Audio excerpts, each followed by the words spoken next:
বন্ধুরা, আমরা যাচ্ছি সিরাজগঞ্জ জেলার সরিষারকোল গ্রামের সরিষা ফুলের অপার সৌন্দর্য উপভোগ করতে।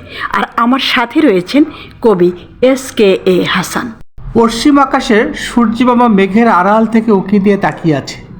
সরিষারকোল গ্রামের মেঠো পথটার দুপাশে হলুদ আর সবুজের সরিষার ক্ষেতের অপার সৌন্দর্যের দিকে।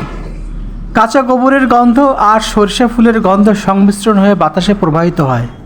শীতের পরন্ত বিকেলে কত পাখির আনাগোনা এই সবুজ আর হলুদের মাঝে। পথ চলা মানুষেরা ব্যস্ত নানান কাজে, ক্ষেত পরিচর্যার কাজই বেশি। মাইলের পর মাইল সরিষার ক্ষেত, দূরে কুয়াশায় ঘেরা অন্য গ্রাম। এখানে মাটির প্রকৃত গন্ধ অনুভব করা যায়। পাড়ে জমাট খাল শুকিয়ে গেছে, মাছেদের নেই কোনো ব্যস্ততা। অল্প পানিতে বক্সাদকের দেখা যায় ঘন্টার পর ঘন্টা ধ্যানে মগ্ন। মাছরাঙার অবশ্য অত সময় নেই, তাই চটজলদি মাছ ঠোঁটে নিয়ে উড়ে যায় দূরে কোথাও। রাখালির হাঁক শোনা যায়, কৃষাণ বধুরা সরিষার শাক তোলায় ব্যস্ত।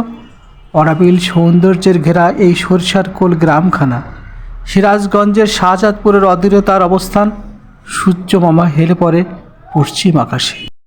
বন্ধুরা, আমাদের ভ্রমণ শেষ, আমরা এখন ফিরে যাচ্ছি। আবারও কথা হবে, আশা করি আপনাদের ভালো লেগেছে। ধন্যবাদ সবাইকে।